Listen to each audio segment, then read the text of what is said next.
situated at the back of the boat near where you entered. For the comfort of all our guests, we ask that you refrain from smoking on this cruise. If you have a mobile phone, please switch it to silent now. Before we depart, please listen carefully to the following short safety announcement. This boat is licensed to carry 249 passengers. We maintain constant contact with Thames Navigation Service and the River Police at all times. This boat is fully equipped with a full complement of life jackets and life rafts. The life jackets are stowed underneath the fixed seating in the lower level and in the locker on the upper deck, clearly marked with green signs. All exits are clearly marked. From the lower saloon, there are doors at both sides of the vessel, or you can exit through the sliding windows. The upper deck is easily accessible by steps either side of the lobby. In the unlikely event of an emergency, the captain will give you full instructions. For your own safety, and in particular for any young children on board, please remain seated as much as possible. Hello there, ladies and gentlemen. I'd like to welcome you on board your London Eye cruise on, what is it, like July? July the 15th, something like that. My name's Ed. I'm going to be your host for the next 40 minutes on board the River cruise. Can't even say that, it's going to be a hard one, isn't it? Good start. Hello, I'm at the top deck here. I'm going to go say hi to them downstairs as well. We have 3 of us on today, crew-wise, in terms of the London Eye cruise. That's me, Ed, Abby, and Jennifer. The lovely ladies downstairs. Should you require any extra assistance during this cruise, go and see one of these lovely ladies, and they'll be able to help you out with such things as audio commentaries in another language.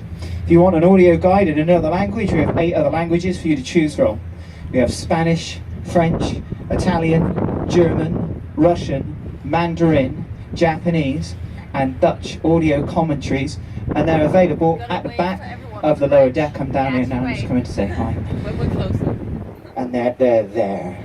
I'll point to them because you're on the lower deck here. If you want an audio guide in one of those 8 languages I just mentioned, go and see Abby. They're available at the back. Hello.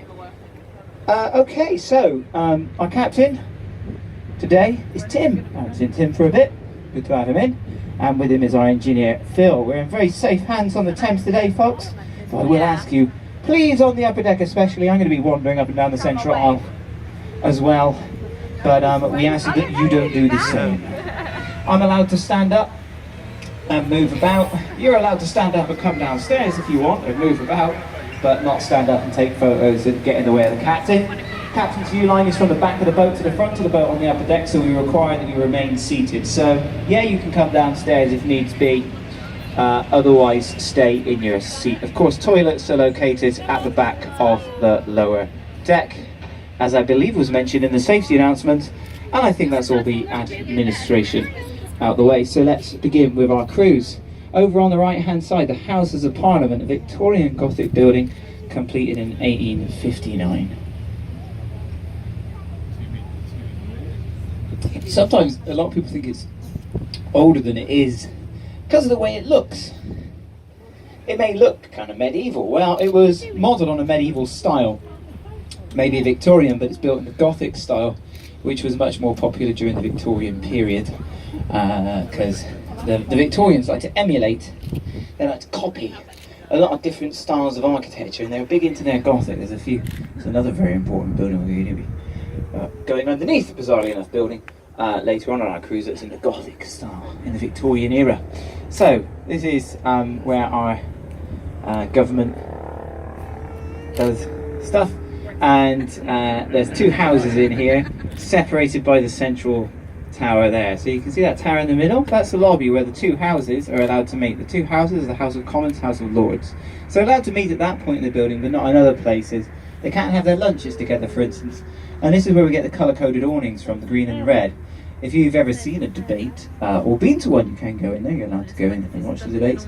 You'll know that in the Commons Chamber, our elected MPs vote on new laws and legislations in green upholstered seated House of Commons. In the House of Lords, where they ratify the laws and legislations that are passed on from the Commons, they have red upholstered seats, hence the green and the red. It is said, and I don't know whether this is myth or not, because I've had it contested, that the two bridges are green and red for the same reason they weren't allowed to meet on their way to work.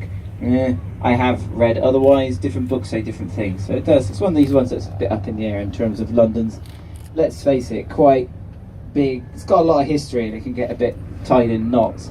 So we're turning around and oh, look out there, it's too sunny. It's too sunny on February the 20-something, I actually don't know what day it is. Anyway, so we're turning around and we're going to be looking downriver now, out to the London Eye. Look at that. London Eye's been here since the year 2000 and was only meant to be here until 2005, but it did so well that they decided to make it a permanent fixture here in London, and it is one of the icons of London. It's become one of the modern icons of London, along with things like the Gherkin and of course the Shire, which we'll probably see in a minute. Actually, you can see it from many points along the river, but we'll be going by it later on. Now we have St Thomas's Hospital on our, I have to do this, left. That's right, isn't it? Yeah. No, I got it wrong. This will constantly happen no matter how hard I try. At least 5 times during every cruise. Oh, you're right, it's St Thomas's Hospital. Starboard, maybe I should use that instead. Port and starboard. St Thomas, there's 3 wards, those older ones over there. They are the Nightingale wards, named after Florence Nightingale, who refounded this hospital here. It was originally near London Bridge. And, Guy's Hospital, I think of the other hospital there, Guy's Hospital. Guy's and St Thomas's are often together. They're in that kind of, it's like, I'm really not on it, St Bartholomew's in London Hospital in Whitechapel.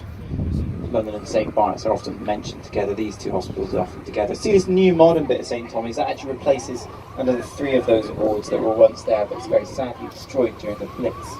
Actually, the Houses of Parliament took a hit during the Blitz, and the glass on all those clock faces shattered. The tower still remained standing. The Commons Chamber was destroyed, but despite that tower taking a bit of a hit, Big Ben still rang out. And when I say Big Ben rang out, I really do mean that Big Ben rang out, because Big Ben is the name of the bell inside there. Not the tower as you saw, I called it the clock tower in a way. And that was what it was actually originally called. It was called the clock tower. That was its name.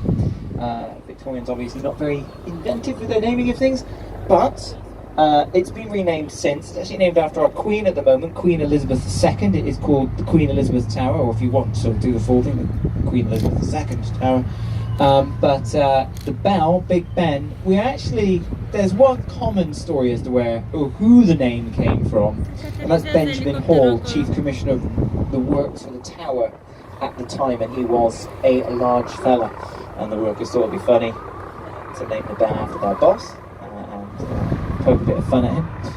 But it was also said that it could be named after a local boxer in the area as well, called Benjamin Holt, who was a pugilist, they said, back in those times.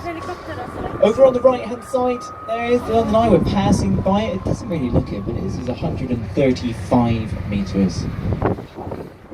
There are 32 of those fully enclosed capsules around the outer circumference. As you can see, it's quite busy on the boat, meaning it'll be quite busy on the Eye, meaning there will be around about 20 odd people on each of those capsules, apart from the ones that are booked out for hospitality or private capsules or such things like that, which aren't always full out to the capacity, but the capacity they say is 25 people per capsule. It's actually 28, and you will travel half an hour around a 424 metre circumference or circuit, so it almost travels at a kilometre an hour, so it's quite a sedate journey, and it really is a wonderful way to look out over London. I'm not just saying that because they pay my wages. It is quite lovely on a day like today, of course.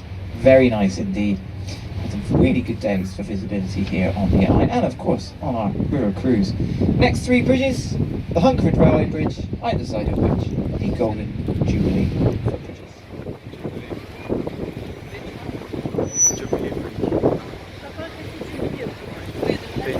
Sorry about that. No, I shall go down with it. Just get a load of dogs swimming towards the boat. They heard my call. We're going to, over on the right hand side, pass by the Royal Festival.